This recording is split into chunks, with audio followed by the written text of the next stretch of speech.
ముందుకు రండి.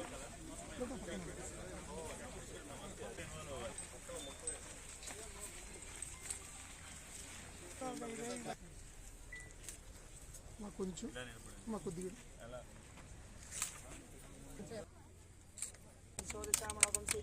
जगद हे प्रज्ञाग हे श्रेयामृत ब्रह्मा हमस्मि अहमस्मि हम्मा जुहोमि स्वाहा ओम महागणपते नमो नमः।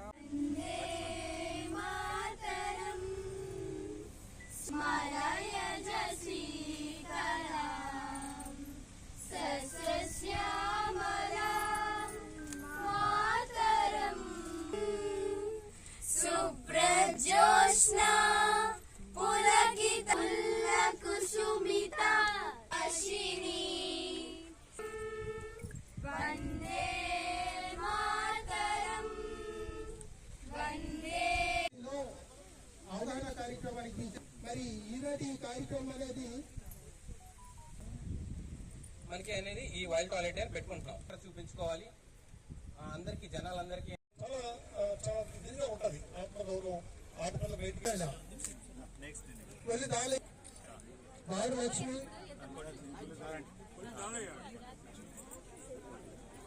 రాముద్రి పార్వతి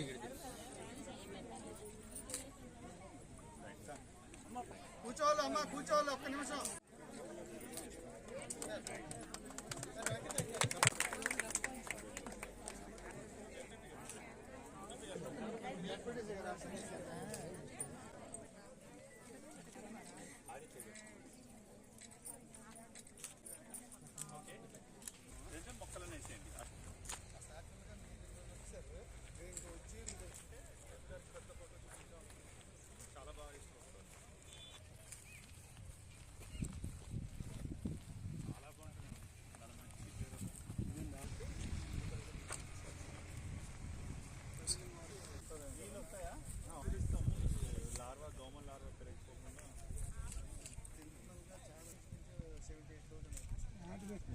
చాలా తక్కువ అంటే చెప్పడం ఏంటంటే ఈ సెక్షనింగ్ ఉంటుంది కదా లైనింగ్ వర్క్ అది ఖర్చు ఎక్కువ కనబడదు కూడా పని ట్రీట్మెంట్ అయితే పర్మనెంట్ అయిపోతుంది స్టోన్ ట్రీట్మెంట్ అంటే కాదు లోకల్ గా స్టోన్ ఉంటే మనం only labour work stone plus local గా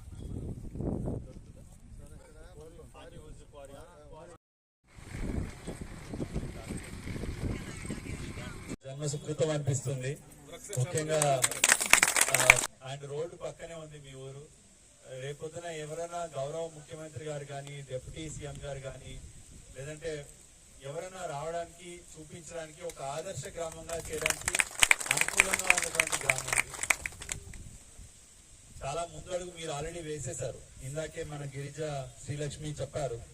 నేను ఎందుకు ఇక్కడ ఊర్లో వాళ్ళతో మాట్లాడించానంటే మన ఆత్మగౌరవం అనేది డబ్బులో ఏం లేదు. ఎంత డబ్బున్నవాడన్నా ఏదన్నా తినేది అన్నమే. ఎక్కడన్నా ఒకటే మంచమో లేదా ఏదో కొంచెం దళసరి పరుపుండొచ్చు అంతే తప్ప అందరికి ఒకటే నిద్ర ఒకటే ఆకలి. కానీ ఒకటే ఎక్కడ వస్తుందంటే మనం చొమ్ము పట్టుకొని లేదంటే ఏదైనా బాటిల్ పట్టుకొని ఊరు బయటికి వెళ్ళి ఓపెన్ డెఫికేషన్ చేయడం అనేది ఇంకా 2024లో కూడా చేయడం అనేది మన భారతదేశానికి కానీ మన సమాజానికి కానీ మన గ్రామానికి కానీ అది మంచి పరిణామం కాదు. ఎందుకంటే ఇందాక మల్లిబాబు గారు కానీ మా ఈ డిఆర్డబ్ల్యూఎస్ కానీ చాలా బ్రీఫ్ గా మీకు చెప్పారు. చాలా మంది అనుకుంటా మనం టాయిలెట్ కి వెళ్ళిపోతున్నాం, ఏమైపోయింది అది ఎరువు కింద మారిపోయి పొలాలకి పనికొస్తుంది, మా తాత వెళ్ళాడు మా తాత వెళ్ళాడు మేము వెళ్తున్నాం, ఇదేం పెద్ద తప్పు కాదు అని అనుకుంటారు మన వాళ్ళందరూ. ఆ రోజుల్లో జనాభా ఆ రోజుల్లో ఉన్నటువంటి వనరుల వినియోగం ప్రకారంగా అది తప్పు కాకపోవచ్చు. కానీ ఈ రోజుల్లో ప్రతి ఒక్క భూమిని మనం పొలం చేస్తాం, ప్రతి ఒక్క చిన్న ఖాళీ స్థలాన్ని ఇల్లులు చేసేసాం కాబట్టి అవన్నీ తిరిగి మన దగ్గరికే వచ్చేస్తున్నాయి. మన భూమికి ఇస్తున్నాం అనుకుంటున్నాం, అది మళ్ళీ మన పొట్టలోకి వెళ్ళిపోతున్నాయి. కాబట్టి ఒక చిన్న మాట ఆయన చెప్పినట్టు రూపాయలో ₹10 కానీ 30 వాటా కానీ మనకి ఆరోగ్యం మీద ఖర్చు పెడుతున్నాం. ఈ ఆరోగ్యంలో చాలా మంది మనం అబ్జర్వ్ చేస్తే కోవిడ్ వచ్చినప్పుడు కూడా చాలా మందికి ఏంటంటే డబ్బు కన్నా ఆరోగ్యం చాలా ఇంపార్టెంట్ అని అప్పుడు అనిపించింది. మళ్ళీ కోవిడ్ తగ్గిపోగానే అందరూ మళ్ళీ మామూలుగా మారిపోయాం. మనం అందరం కూడా అది మర్చిపోయాం. కోవిడ్ లో ఉన్న పరిస్థితులు ఒకసారి గుర్తు తెచ్చుకోండి. గాలి పీల్చాలంటే భయం, ఒకరిని ముట్టుకోవాలంటే భయం. ఎవరన్నా కోవిడ్ ఉంటే మాస్క్ తీసేవారమే కాదు మన అందరం కూడా. అప్పుడు అందరికీ కూడా ఆరోగ్యం ఎంత ఇంపార్టెంట్ అనేది ఎంత ఈజీగా ఒకరి నుంచి ఇంకొకరికి వ్యాపిస్తుంది అనేది మన అందరికీ తెలిసింది. సో అదే విధంగా ఆరోగ్యం పాడవుతే వాళ్ళ యొక్క ప్రొడక్టివిటీ పడిపోతుంది. అంటే అతను పనికి వెళ్ళాడు, జ్వరం తగ్గిపోవచ్చు కానీ ఒంట్లో శక్తి తగ్గిపోతుంది. సో 3-4 రోజులు వర్కింగ్ డేస్ పాడైపోతాయి. అదే స్కూల్లో పిల్లలు ఆరోగ్యం పాడైతే 3-4 రోజులు స్కూల్కి వెళ్ళారు, చదువు వెనకబడిపోతారు. ఆడవాళ్ళు ఏదైనా ప్రెగ్నెంట్ గా ఉన్న వాళ్ళు కానీ ఏదైనా బీపీ షుగర్ ఉన్న వాళ్ళకి ఏదైనా రోగాలు వస్తే అది ఇంకా ఇంకా పెద్దవైపోయే అవకాశాలు ఉంటాయి. దీనివల్ల ఇంకోటి ఏంటంటే మనకి పర్యావరణం పాడైపోతుంది. సో మన చుట్టూ ఉన్న పరిసరాలు పాడైపోతున్నాయి.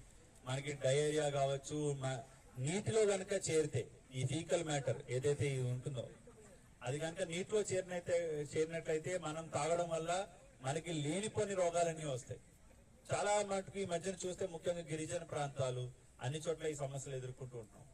మన పార్వతీపురం మన్యం జిల్లా సుందర పార్వతీపురం, స్వచ్ఛ సుందర పార్వతీపురం అని మనం నామకరణం చేసుకుంటున్నాం.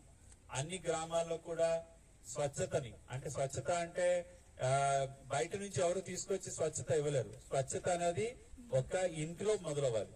ఆ ఇంటిలో నుంచి వీధిలోకి రావాలి, వీధిలో నుంచి గ్రామంలోకి రావాలి, గ్రామం నుంచి ఊరు, ఊరు నుంచి మండలం, మండలం నుంచి జిల్లా. అంటే ప్రతి ఒక్కదానికి మొదలు ఎక్కడ ఉందంటే మనిషి యొక్క ఆలోచన మంచిగా ఉంటే ఇల్లు బాగుంటుంది, ఊరు బాగుంటుంది, జిల్లా కూడా. ఇంకా ఏమైనా సెప్టిక్ ట్యాంక్ ఇష్యూ